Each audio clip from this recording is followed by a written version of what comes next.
हरे कृष्ण। जय श्री हरि। संगीता धर्मसागर चैनल में आप सभी भक्तों का दिल से स्वागत है। भगवान श्री हरि विष्णु और माता लक्ष्मी का आशीर्वाद आप सभी भक्तों पर सदा सर्वदा बना रहे। आज दिनांक 14 मई 2026 गुरुवार का यह दिव्य दिन भगवान शिव, देव गुरु बृहस्पति और गुरु प्रदोष व्रत की आराधना के लिए अत्यंत शुभ और पुण्यदायी माना गया है।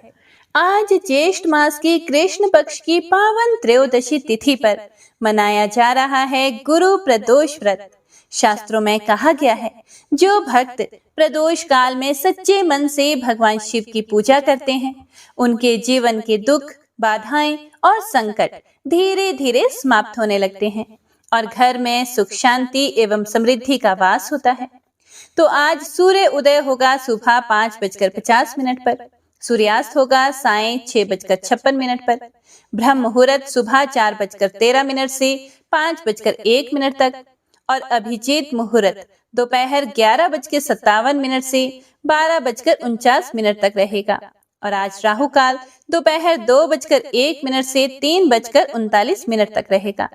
आज रेवती नक्षत्र रात्रि 10:33 तक रहेगा, जिसके प्रभाव से भक्ति, दान, पुण्य, ध्यान और आध्यात्मिक साधना का विशेष फल प्राप्त होता है। जब त्रयोदशी तिथि गुरुवार के दिन आती है, तब उसे गुरु प्रदोष व्रत कहा जाता है। यह व्रत भगवान शिव के साथ साथ देव गुरु बृहस्पति की कृपा प्राप्त करने वाला माना गया है। इस दिन व्रत, दीपदान, शिव मंत्र जप और प्रदोष काल में पूजा करने से विवाह में आने वाली बाधाएं दूर होती हैं, शिक्षा और ज्ञान में वृद्धि होती है और परिवार में सुख शांति आती है और भक्त को भगवान शिव की विशेष कृपा प्राप्त होती है। तो हे प्रिय भक्तों, आज का पावन मंत्र है ओम नमः शिवाय और ओम ह्रीं बृहस्पते नमः। तो आइए भक्तों, श्रद्धा, विश्वास और हर हर महादेव के जयकारों के साथ महात्म्य कथा से पहले सुनते हैं गुरु प्रदोष व्रत की पावन एवं चमत्कारी कथा। हे भगवान महादेव, मेरे हाथों और पैरों से, वाणी से, शरीर से या कर्मों से जो भी अपराध हुए हों, मेरे कानों से सुना हुआ, आंखों से देखा हुआ या मन में उत्पन्न हुए गलत विचारों से जो भी भूल हुई हो, चाहे वह जानबूझकर की गई हो या अनजाने में हुई हो, हे करुणा के सागर शिव शंभो, आप मेरे उन सभी अपराधों को क्षमा कर दीजिए। हर हर महादेव। अब श्रद्धा, प्रेम और एकाग्र भाव से सुनिए भगवान शिव की कृपा और प्रदोष व्रत की महिमा से भरपूर यह दिव्य कथा। हे प्रिय भक्तों, शास्त्रों में कहा गया है, प्रदोष काल में जो भक्त सच्चे मन से भगवान शिव की आराधना करते हैं, उनके जीवन के बड़े से बड़े संकट भी समाप्त हो जाते हैं। प्राचीन समय में विदर्भ देश में सत्यरथ नाम के एक प्रतापी और धर्मात्मा राजा राज्य करते थे। वे सत्यवादी, दयालु और धर्म के पालन करने वाले राजा थे। उनका आचरण अत्यंत ही पवित्र था। वे वेद, शास्त्र और सभी धार्मिक परंपराओं का पालन करते थे। हे प्रिय भक्तों, राजा वही महान कहलाता है जिसके राज्य में धर्म बसता हो और प्रजा सुखी रहती हो।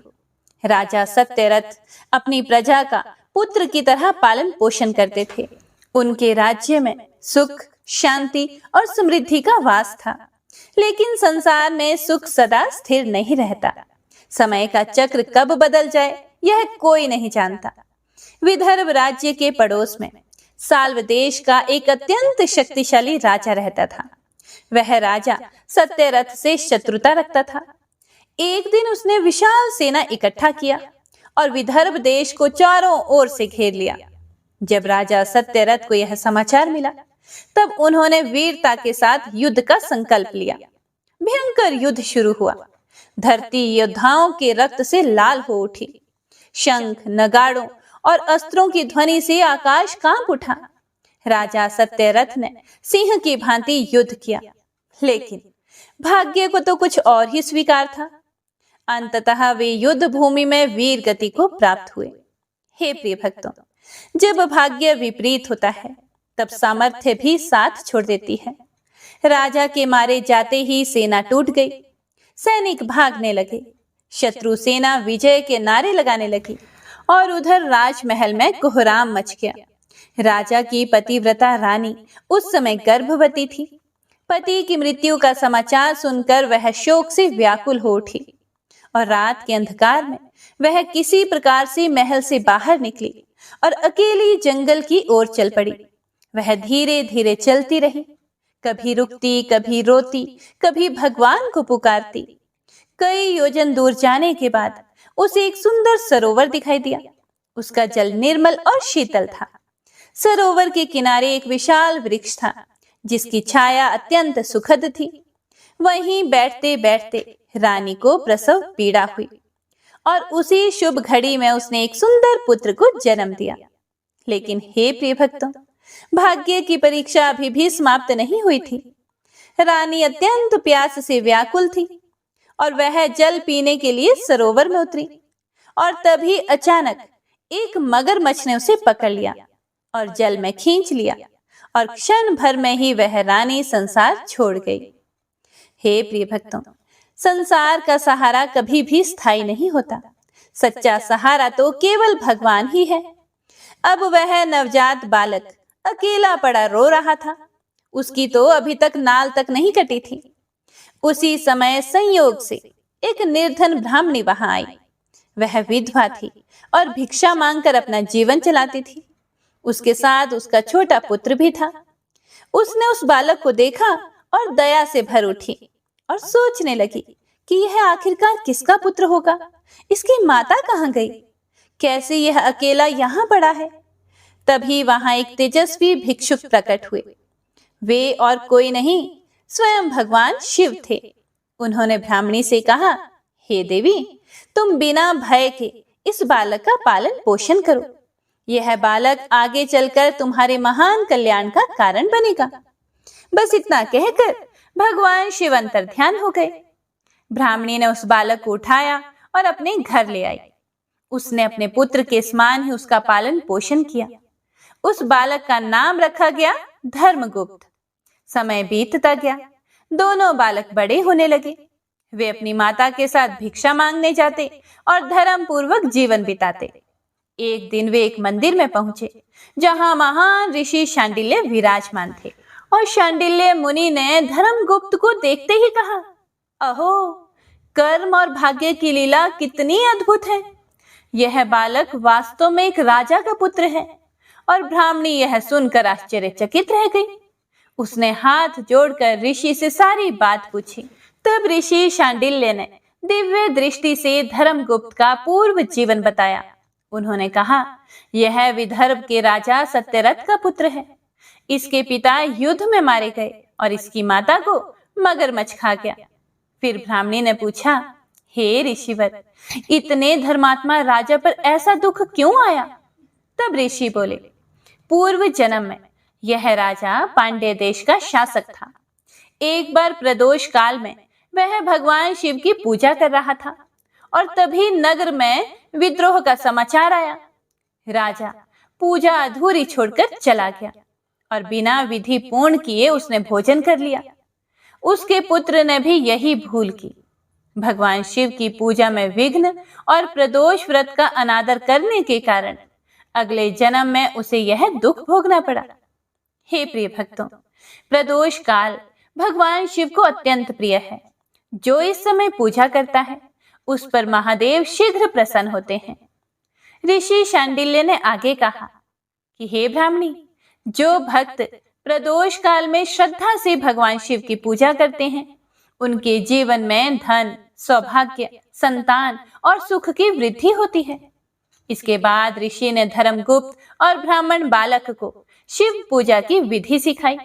दोनों बालकों ने प्रतिदिन प्रदोष काल में भगवान शिव और माता पार्वती की आराधना करना शुरू कर दिया। धीरे धीरे समय बीतता गया। एक दिन धर्मगुप्त वन में गया। वहां उसकी भेंट गंधर्व कन्या अंशुमति से हुई। दोनों एक दूसरे को देखकर एक दूसरे पर मोहित हो गए। अंशुमति गंधर्वराज द्रविक की पुत्री थी। उधर गंधर्वराज को भगवान शिव ने स्वप्न में आदेश दिया कि धर्मगुप्त मेरा भक्त है, उसकी सहायता करो और उसे उसका राज्य वापस दिलाओ। भगवान की आज्ञा पाकर गंधर्वराज ने अपनी पुत्री अंशुमति का विवाह धर्मगुप्त से करवा दिया। उन्होंने विशाल सेना, धन, रथ, हाथी, घोड़े और दिव्य अस्त्र भी दिए। धर्मगुप्त ने अपनी सेना के साथ विदर्भ लौटकर शत्रुओं का नाश किया और अपना राज्य फिर से प्राप्त किया। संपूर्ण नगर में आनंद छा गया। ब्राह्मणी को राजमाता का सम्मान मिला। हे प्रिय भक्तों, जो भगवान शिव की शरण में जाता है उसका खोया हुआ वैभव भी लौट आता है। धर्मगुप्त ने वर्षों तक धर्म पूर्वक राज्य किया और अंत में शिवलोक को प्राप्त हुआ। हे प्रिय भक्तों, तो इस कथा से हमें यह शिक्षा मिलती है कि प्रदोष काल भगवान शिव की आराधना का सर्वोत्तम समय है। अधूरी पूजा और धर्म में बाधा जीवन में कष्ट का कारण बनती है। भगवान शिव अपने भक्तों को कभी निराश नहीं करते। सच्ची भक्ति से दरिद्रता, दुख और संकट दूर हो जाते हैं। हे प्रिय भक्तों, जो श्रद्धा से प्रदोष व्रत करता है और यह कथा सुनता है, उसके जीवन में सुख, समृद्धि और शिव कृपा बनी रहती है। हे भोलेनाथ, जैसे आपने धर्मगुप्त का जीवन बदल दिया, वैसे ही सभी भक्तों के जीवन में कृपा बरसाइए। तो प्रेम से बोलिए, उमापति शिव शंकर भगवान की जय, माता पार्वती की जय, हर हर महादेव। तो आइए भक्तों, अब सुनते हैं आज की महात्म्य कथा। राजा शतानीक ने पूछा, हे मुने, सांब ने भगवान सूर्य की प्रतिमा की प्रतिष्ठा किस प्रकार से की? किसके कथनानुसार उन्होंने भगवान आदित्य के प्रसाद का निर्माण कराया? सुमंतु मुनि बोले, चंद्रभागा नदी से प्रतिमा प्राप्त करने के बाद सांब ने देव ऋषि नारद का स्मरण किया और स्मरण करते ही देव ऋषि नारद वहां उपस्थित भी हो गए। सांब ने विधिवत उनका पूजन सत्कार आदि करके फिर उनसे पूछा, हे नारद जी, हे महाराज, भगवान के मंदिर को जो बनवाता है तथा प्रतिमा की जो प्रतिष्ठा करता है, उन दोनों का क्या फल है? फिर नारद जी ने कहा, हे राजन, जो रमणीय स्थान में सूर्य मंदिर का निर्माण कराता है वह व्यक्ति सूर्य लोक में जाता है, इसमें बिल्कुल भी संदेह नहीं करना चाहिए। सांब ने फिर से पूछा कि सूर्य मंदिर का निर्माण किस प्रकार तथा किस स्थान पर कराना चाहिए, आप इसे भी बताएं। नारद जी बोले, जहां जल राशि निरंतर विद्यमान रहे वहां मंदिर बनवाना चाहिए, अर्थात सर्वप्रथम एक विशाल जलाशय का निर्माण कराना चाहिए। यश और धर्म की अभिवृद्धि के लिए वहीं देव मंदिर का निर्माण कराना चाहिए और उसके समीप ही उद्यान और पुष्प वाटिका भी लगवाने चाहिए। ब्राह्मण आदि वर्णों के लिए जैसी भूमि वास्तुशास्त्र की दृष्टि से प्रासाद निर्माण के लिए वर्णित है, वैसी ही भूमि देव प्रसाद के लिए भी प्रशस्त मानी गई है। सूर्य नारायण का मंदिर पूर्वाभिमुख बनवाना चाहिए। यदि पूर्व की ओर द्वार रखने का स्थान ना हो तो पश्चिमाभिमुख बनवाएं, लेकिन मुख्य पूर्वाभिमुख ही है। स्थान की इस प्रकार से कल्पना करें कि मुख्य मंदिर से दक्षिण की ओर भगवान सूर्य का स्नान गृह और उत्तर की ओर यज्ञशाला रहे। भगवान शिव और मातृका का मंदिर उत्तराभिमुख, ब्रह्मा का पश्चिम और विष्णु का उत्तर मुख बनवाना चाहिए। भगवान सूर्य के दाहिने पार्श्व में निक्षुभा तथा बाएं पार्श्व में राज्ञी को स्थापित करना चाहिए। सूर्य नारायण की दक्षिण भाग में पिंगल, वाम भाग में दंडनायक, सम्मुख श्री और महाश्वेता की स्थापना करनी चाहिए। देवगृह के बाहर अश्विनी कुमारों का स्थान बनाना चाहिए। मंदिर के दूसरे कक्ष में राज्ञ और श्रोष, तीसरे कक्ष में कलमाश और पक्षी, दक्षिण में दंड और माठर, उत्तर में लोक पूजित कुबेर को स्थापित करना चाहिए। कुबेर से उत्तर रेवंत एवं विनायक की स्थापना करनी चाहिए, या जिस दिशा में उत्तम स्थान हो वहीं पर उनकी स्थापना करें। दाहिने एवं बाईं ओर अर्घ प्रदान करने के लिए 2 मंडल बनवाएं। उदय के समय दक्षिण मंडल में और अस्त के समय वाम मंडल में भगवान को अर्घ दें। चक्राकार पीठ के ऊपर स्नान गृह में 4 कलशों से भगवान सूर्य की प्रतिमा को सविधि स्नान कराएं। स्नान के समय शंख आदि मंगल वाद्य बजाने चाहिए। तीसरे मंडल में सूर्य नारायण की पूजा करें। सूर्य नारायण के सामने दिंडी की स्थानक अर्थात खड़ी हुई प्रतिमा स्थापित करनी चाहिए। सूर्य नारायण के सम्मुख समीप में ही सर्वदेवमय व्योम की रचना करनी चाहिए। मध्याह्न के समय वहां सूर्य को अर्घ्य देना चाहिए अथवा मध्याह्न में अर्घ्य देने के लिए चंद्र नामक तृतीय मंडल बनाएं। प्रथम स्नान कराकर बाद में अर्घ्य दें। भगवान सूर्य के समीप ही उचित स्थान पर पुराण का पाठ करने के लिए स्थान बनाना चाहिए। यह देवताओं के स्थापन का विधान है। गृहराज और सर्वतोभद्र ये दो प्रासाद सूर्य नारायण को अतिशय प्रिय हैं। नारद जी बोले, हे सांब, अब मैं विस्तार के साथ प्रतिमा निर्माण का विधान बतलाता हूँ। भक्तों के कल्याण की अभिवृद्धि के लिए भगवान सूर्य की प्रतिमा 7 प्रकार की बनाई जा सकती है। सोना, चांदी, ताम्र, पाषाण, मृत्तिका, काष्ठ तथा चित्रलिखित। इनमें काष्ठ की प्रतिमा के निर्माण का विधान इस प्रकार से है। नक्षत्र तथा ग्रहों की अनुकूलता एवं शुभ शकुन देखकर मंगल स्मरण पूर्वक काष्ठ ग्रहण करने के लिए वन में जाकर प्रतिमा उपयोगी वृक्ष का चयन करना चाहिए। दूध वाले वृक्ष, कमजोर वृक्ष, चौराहे, देवस्थान, वल्मीक, शमशान, चैत्य, आश्रम आदि में लगे हुए वृक्ष तथा पुत्रक वृक्ष जिसको किसी बिना पुत्र वाले व्यक्ति ने पुत्र के रूप में लगाया हो, अथवा बाल वृक्ष जिसमें बहुत कोटर हो, अनेक पक्षी रहते हों, शस्त्र, वायु, अग्नि, बिजली तथा हाथी आदि से दूषित वृक्ष, 1-2 शाख वाले वृक्ष जिनका अग्रभाग सूख गया हो, ऐसे वृक्ष प्रतिमा के योग्य नहीं होते। महुआ, देवदारू, वृक्षराज, चंदन, बिल्व, आम्र, खदीर, अंजन, निम्ब, श्रीपर्ण अर्थात अग्निमंथ, पनस अर्थात कटहल, सरल, अर्जुन और रक्त चंदन ये वृक्ष प्रतिमा के लिए अति उत्तम है। चारों वर्णों के लिए भिन्न भिन्न ग्राह्य काष्ठों का विधान है। अभिमत वृक्ष के पास जाकर वृक्ष की पूजा करनी चाहिए।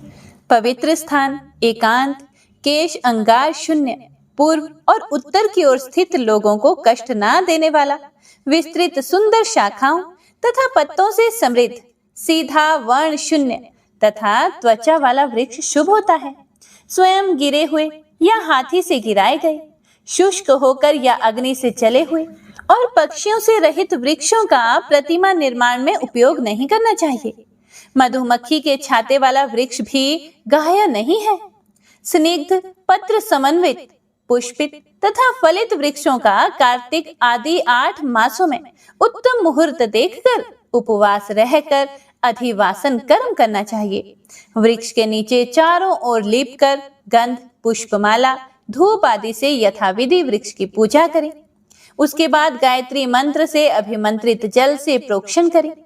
2 उज्जवल वस्त्र धारण करके वृक्ष की गंधमाल्य से पूजा करें तथा उसके सामने कुशा आसन पर बैठकर देवदारू की समिधा से अग्नि में आहुतियां देकर नमस्कार करें। प्रजापति सत्य स्वरूप इस वृक्ष को नित्य नमस्कार है। हे श्रेष्ठांतरात्मन, हे सचराचरात्मन, हे देव, इस वृक्ष में आप सानिध्य करें। सुरवावृत मंडल इसमें प्रविष्ट हो, आपको नमस्कार है। इस प्रकार वृक्ष की पूजा करके उसको सांत्वना देते हुए कहें, हे वृक्षराज, संसार के कल्याण के लिए आप देवालय में चलें। हे देव, आप वहां छेदन और ताप से रहित होकर स्थित रहेंगे। समय पर धूप आदि प्रदान करके पुष्पों के द्वारा संसार आपकी पूजा करेगा। वृक्ष के मूल में धूप माल्य आदि से कुठार का पूजन कर उसका सिर पूर्व की ओर करके सावधानी से स्थापित करें।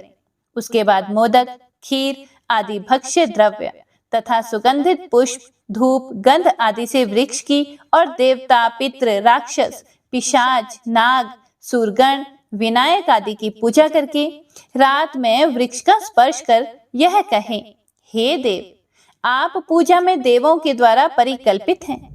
हे वृक्षराज, आपको नमस्कार है। यह विधिवत की गई पूजा आप ग्रहण करें। जो जो प्राणी यहाँ निवास करते हैं उनको भी मेरा नमस्कार है। प्रभात काल में फिर से उस वृक्ष का पूजन करें। तथा ब्राह्मण और भोजक को दक्षिणा देकर विशेषज्ञों के द्वारा स्वस्ति वाचन पूर्वक वृक्ष का छेदन करें। पूर्व ईशान और उत्तर की ओर वृक्ष कट करके गिरे तो अच्छा है। शाखाओं की इन दिशाओं में गिरने पर ही वृक्ष का छेदन करें, अन्यथा ना करें। पहले वृक्ष के चारों ओर की शाखाओं को काटने के बाद वृक्ष को कटवाएं। वृक्ष से शाखाएं सर्वथा अलग हो जाएं तथा गिरकर टूटे नहीं एवं शब्द भी नहीं हो तो उत्तम है। जिसके कटने से दो भाग हो जाए, जिस वृक्ष से मधुर द्रव, घी, तेल आदि निकले, उसका परित्याग कर दें। इन दोषों से रहित अच्छा काल देखकर काष्ठ का संग्रह करना चाहिए। हे प्रिय भक्तों, आगे नारद जी कहते हैं कि हे सांब, मैं सभी देवों की प्रतिमा का लक्षण, विशेष रूप से आदित्य की प्रतिमा का लक्षण कहता हूँ, सुनो। 1 हाथ, 2 हाथ, 3 हाथ अथवा 3.5 हाथ लंबी या देवालय के द्वार के प्रमाण के अनुसार भगवान सूर्य की प्रतिमा का निर्माण कराना चाहिए। 1 हाथ की प्रतिमा सौम्य होती है, 2 हाथ की धन धान्य देती है, 3 हाथ की प्रतिमा से सभी कार्य सिद्ध होते हैं। 3.5 हाथ की लंबी प्रतिमा की स्थापना से राष्ट्र में सुभिक्ष, कल्याण और आरोग्य की प्राप्ति होती है। प्रतिमा के अग्रभाग, मध्य भाग और मूल भाग में सौम्य होने पर उसको गांधर्वी प्रतिमा कहते हैं। वह धन धान्य प्रदान करती है। देवालय के द्वार का जितना विस्तार हो, उसके 8वें अंश के समान प्रतिमा बनवानी चाहिए। भगवान सूर्य की प्रतिमा विशाल नेत्र, कमल के समान मुख, रक्त वर्ण के बिंब के समान सुंदर ओठ, रत्न जड़ित मुकुट से अलंकृत मस्तक, मणि कुंडल कटक, अंगद हार आदि अलंकारों से सुशोभित अभ्यंग धारण किए हुए, हाथों में प्रफुल्लित कमल और स्वर्ण की माला लिए हुए अतिशय सुंदर, सभी शुभ लक्षणों से समन्वित बनवानी चाहिए। इस प्रकार की प्रतिमा प्रजा का कल्याण करने वाली, आरोग्य प्रदायक तथा अभय प्रदान करने वाली होती है। हीन या कम अंग वाली प्रतिमा अनिष्टकारक होती है, इसीलिए प्रतिमा सीधी और सुडौल बनवानी चाहिए। ब्रह्मा जी की मूर्ति हाथ में कमंडलू धारण किए कमलासन पर विराजमान तथा 4 मुखों से संयुक्त बनवानी चाहिए। कार्तिकेय की प्रतिमा कुमार स्वरूप, हाथ में शक्ति लिए अतिशय सुंदर बनवानी चाहिए। इनकी ध्वजा मयूर मंडित होनी चाहिए। इंद्र की प्रतिमा 4 दांतों से युक्त, सफेद दांतों वाले ऐरावत गज पर आरूढ़ तथा हाथ में वज्र धारण किए हुए बनवानी चाहिए। इस प्रकार देवों की प्रतिमा शुभ लक्षणों से युक्त और सुंदर बनवानी चाहिए। नारद जी बोले, हे सांब, भगवान सूर्य की इस प्रकार की प्रतिमा बनवाकर ईशान कोण में 4 तोरण, पल्लव, पुष्पमाला, पताका आदि से विभूषित कर फिर अधिवासन के लिए मंडप का निर्माण करवाना चाहिए। काष्ठ की मूर्ति श्री, विजय, बल, यश, आयु और धन प्रदान करती है और मिट्टी की प्रतिमा प्रजा का कल्याण करती है। मणिमयी प्रतिमा कल्याण और सुभिक्ष प्रदान करती है। सुवर्ण की प्रतिमा पुष्टि, चांदी की मूर्ति कीर्ति, ताम्र की मूर्ति प्रजावृद्धि तथा पाषाण की प्रतिमा विपुल भूमि लाभ कराती है। लोहे, शीशे एवं रांगे की मूर्तियां अनिष्ट करने वाली होती है, इसीलिए इन धातुओं की प्रतिमा नहीं बनवानी चाहिए। फिर सांब ने पूछा, हे नारद जी, भगवान सूर्य सर्वदेवमय कहे गए हैं, यह उनका सर्वदेवमत्व कैसा है, उसे कृपा पूर्वक बताइए। फिर नारद जी ने कहा, हे सांब, तुमने बड़ी अच्छी बात पूछी है। अब मैं यह सब बता रहा हूँ, इसे ध्यान से सुनो। भगवान सूर्य सर्वदेवमय है। उनके नेत्रों में बुध और सोम, ललाट पर भगवान शंकर, सिर में ब्रह्मा, कपाल में बृहस्पति, कंठ में एकादश रुद्र, दांतों में नक्षत्र और ग्रहों का निवास है। ओष्ठों में धर्म और अधर्म, जिह्वा में सर्वशास्त्रमयी महादेवी सरस्वती स्थित है। कर्णों में दिशाएं और विदिशाएं, तालु देश में ब्रह्मा और इंद्र स्थित है। इसी प्रकार भ्रूम मध्य में 12 आदित्य, रोम कूपों में सभी ऋषिगण, पेट में समुद्र, हृदय में यक्ष, किन्नर, गंधर्व, पिशाच, दानव और राक्षस गण विराजमान हैं। भुजाओं में नदियां, कक्षों में वृक्ष, पीठ के मध्य में मेरु और दोनों स्तनों के बीच में मंगल और नाभि मंडल में धर्मराज का निवास है। कटी प्रदेश में पृथ्वी आदि, लिंग में सृष्टि, जानुओं में अश्विनी कुमार, उर्वों में पर्वत, नखों के मध्य सातों पाताल, चरणों के बीच वन और समुद्र सहित भूमंडल तथा दंतातरों में कालाग्नि रुद्र स्थित है। इस प्रकार भगवान सूर्य सर्वदेवमय तथा सभी देवताओं के आत्मा है। जैसे वायु से विश्व व्याप्त है, वैसे ही चराचर जगत इनसे परिव्याप्त है, क्योंकि वायु भी भगवान सूर्य के प्रत्येक अंगों में ही स्थित रहता है। ऐसे ही ये भगवान सूर्य संपूर्ण प्राणियों पर अनुग्रह करने के लिए निरंतर तत्पर रहते हैं। फिर सांब ने कहा, हे नारद जी, आपकी कृपा से मुझे सूर्य भगवान का प्रत्यक्ष दर्शन प्राप्त हुआ, उत्तम रूप भी प्राप्त हुआ, किंतु मेरा मन चिंता से आकुल है। इस मूर्ति का पूजन और रक्षण कौन करेगा? इसे आप बताने की कृपा कीजिए। फिर नारद जी बोले, सांब, इस कार्य को कोई भी ब्राह्मण स्वीकार नहीं करेगा, क्योंकि देव पूजा अर्थात देव धन से अपना निर्वाह करने वाले ब्राह्मण देवलक कहे जाते हैं। जो लोग लोभवश देव धन और ब्राह्मण धन को ग्रहण करते हैं, वे नरक में जाते हैं। इसीलिए कोई भी ब्राह्मण देवता का पूजक नहीं बनना चाहता। तुम भगवान सूर्य की शरण में जाओ और उन्हीं से पूछो कि कौन उनका विधि विधान से पूजन करेगा, अथवा राजा उग्रसेन के पुरोहित से कहो, संभव है कि वे इस कार्य को स्वीकार कर लेंगे। नारद जी की इस बात को सुनकर जाम्बवती पुत्र सांब उग्रसेन के पुरोहित गोरमुख के पास गए और उन्होंने उन्हें सादर प्रणाम करके कहा कि हे महाराज, मैंने सूर्य भगवान का एक विशाल मंदिर बनवाया है। उसमें समस्त परिवार तथा परिच्छदों एवं पत्नियों सहित उनकी प्रतिमा स्थापित की है और अपने नाम से वहां एक नगर भी बसाया है। आपसे मेरा एक विनम्र निवेदन है कि आप उन्हें ग्रहण करें। गोरमुख ने कहा, सांब, मैं ब्राह्मण हूं और आप राजा हैं। आपके द्वारा दिए गए इस प्रतिग्रह को लेने पर मेरा तो ब्राह्मणत्व ही नष्ट हो जाएगा। दान लेना ब्राह्मण का धर्म है, लेकिन देव प्रतिग्रह ब्राह्मण को नहीं लेना चाहिए। आप यह दान किसी मग को दे दें, वही सूर्य देव की पूजा का अधिकारी है। फिर सांब ने पूछा, महाराज, ये मग कौन है और ये कहाँ रहते हैं, किसके पुत्र हैं और इनका क्या आचार है? आप कृपा करके मुझे सब कुछ बताएं। फिर गोरमुख बोले, मग भगवान सूर्य अर्थात अग्नि तथा निक्षुभा के पुत्र हैं। पूर्व जन्म में निक्षुभा महर्षि की अत्यंत सुंदर पुत्री थी।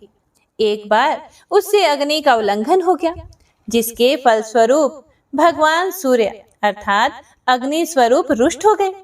बाद में अग्नि स्वरूप भगवान सूर्य के द्वारा निक्षुभा का जो पुत्र हुआ, वही मग कहलाया। भगवान सूर्य के वरदान से ये ही अग्निवंश में उत्पन्न अव्यंग को धारण करने वाले मग सूर्य के परम भक्त हुए और सूर्य की पूजा के लिए नियुक्त हुए। भगवान सूर्य की पूजा करने वाले मग शाक द्वीप में निवास करते हैं। आप भगवान सूर्य के पूजक के रूप में उन्हें प्राप्त करने के लिए शाक द्वीप जाएं। उसके बाद सांब ने द्वारका जाकर अपने पिता भगवान श्री कृष्ण को सब समाचार सुनाया। फिर वे उनकी आज्ञा प्राप्त करके गरुड़ पर सवार होकर जल्दी से ही शाक द्वीप पहुंच गए। वहां जाकर उन्होंने अतिशय तेजस्वी महात्मा मगों को सूर्य भगवान की आराधना में संलग्न देखा। सांब ने उन्हें सादर प्रणाम करके उनकी प्रदक्षिणा की। फिर सांब ने कहा, आप लोग तो धन्य हैं, आप सबका दर्शन सबके लिए कल्याणकारी है। आप लोग सदा भगवान सूर्य की आराधना में लगे हुए हैं। मैं भगवान श्री कृष्ण का पुत्र हूँ। मेरा नाम है सांब। मैंने चंद्रभागा नदी के तट पर सूर्य देव की मूर्ति की स्थापना की है। उनकी आज्ञा के अनुसार उनकी विधिवत आराधना के निमित्त शाक द्वीप से जम्बू द्वीप में ले जाने के लिए मैं आपकी सेवा में उपस्थित हुआ हूँ। मेरी सविनय प्रार्थना है कि आप लोग कृपया करके जम्बू द्वीप में पधारें और भगवान सूर्य की पूजा करें। फिर मगों ने कहा, हे सांब, इस बात की जानकारी भगवान सूर्य ने हमें पहले ही दे दी है। यह सुनकर सांब बड़े खुश हुए और गरुड़ पर उन्हें बैठाकर वहां से मित्रवन अर्थात मूल स्थान मुल्तान ले आए। सूर्य भगवान मगों को वहां उपस्थित देखकर अति खुश हुए और सांब से बोले, सांब, अब तुम चिंता छोड़ दो, ये मग मेरी विधिवत पूजा संपन्न करेंगे। इस प्रकार सांब ने शाकद्वीप से अव्यंग धारण करने वाले मगों को लाकर धन धान्य से परिपूर्ण इस सांबपुर को उन्हें समर्पित कर दिया। वे सब भगवान सूर्य की सेवा में तत्पर हो गए और सांब भी सूर्य देव एवं मगों को प्रणाम करके आनंद चित्त से द्वारका लौट आए। एक बार सांब ने महर्षि व्यास से मगों द्वारा धारण किए जाने वाले अव्यंग के विषय में जिज्ञासा प्रस्तुत की। फिर व्यास जी ने कहा, सांब, मैं तुम्हें अव्यंग के विषय में बताता हूं, इसे ध्यान से सुनो। देवता, ऋषि, नाग, गंधर्व, अप्सरा, यक्ष और राक्षस ऋतु क्रम से भगवान सूर्य के रथ के साथ साथ रहते हैं। यह रथ वासुकी नामक नाग से बंधा रहता है। किसी समय वासुकी नाग का कंचुक अर्थात केंचुल उतरकर गिर पड़ा। नागराज वासुकी के शरीर से उत्पन्न उस केंचुल को भगवान सूर्य ने स्वर्ण और रत्नों से अलंकृत अपने मध्य भाग में धारण कर लिया। इसीलिए भगवान सूर्य के भक्त अपने देव की प्रसन्नता के लिए अव्यंग धारण करते हैं।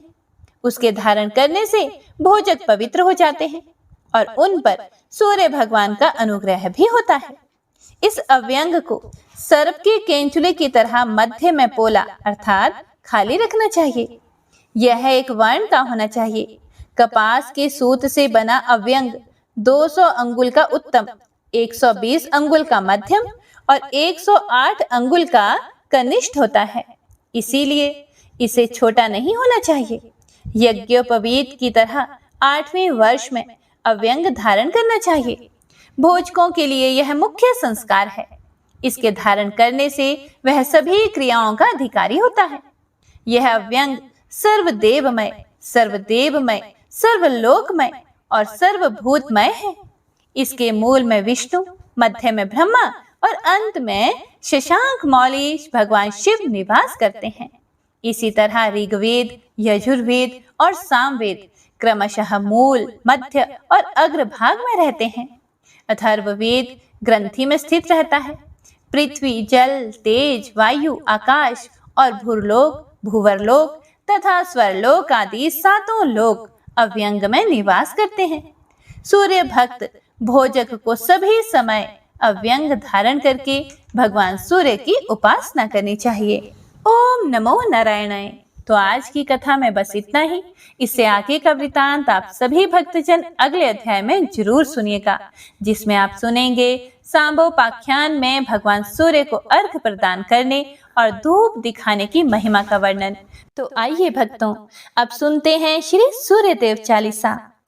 श्री रवि हरत हो घोरतम, अगणित किरण पसारी, वंदन करु तब चरणन में, अर्घ देउ जल धारी। सकल सृष्टि के स्वामी हो, सचराचर के नाथ, निस्दिन होत तुमसे ही, होवत संध्या प्रभात।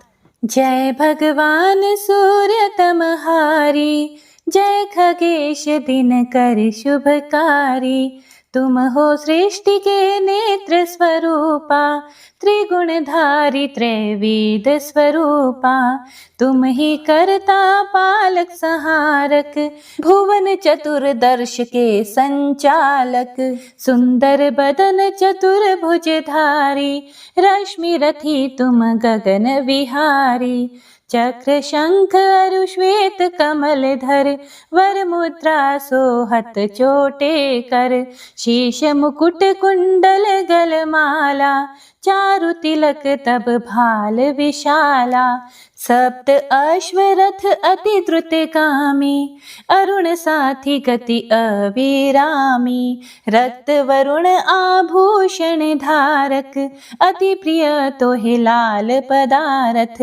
सर्वात्मा कहे तुम्हें ऋग्वेदा, मित्र कहे तुमको सब वेदा। पंच देवों में पूजे जाते, मन वांछित वांछित फल साधक पाते। द्वादश नाम जाप उद्धारक, रोग शोक अरु कष्ट निवारक।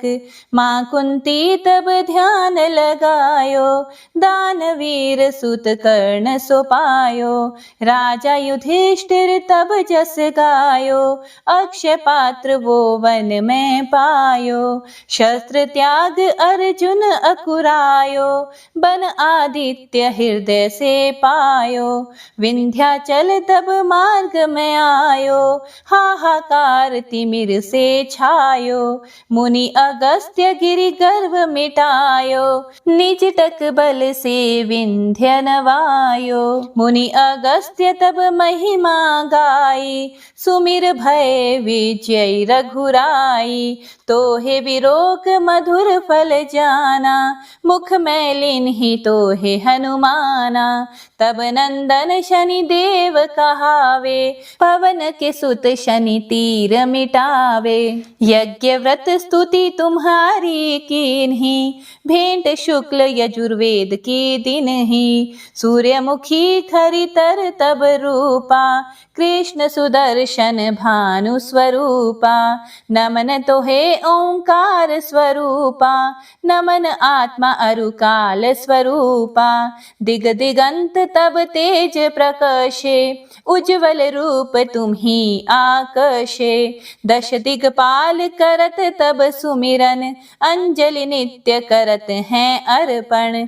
त्रिविध ताप हरता तुम भगवन, ज्ञान ज्योति करता तुम भगवन। सफल बनावे तब आराधना, गायत्री जप सरल है साधन। संध्या त्रिकाल करत जो कोई, पावे कृपा सदा तब वोही।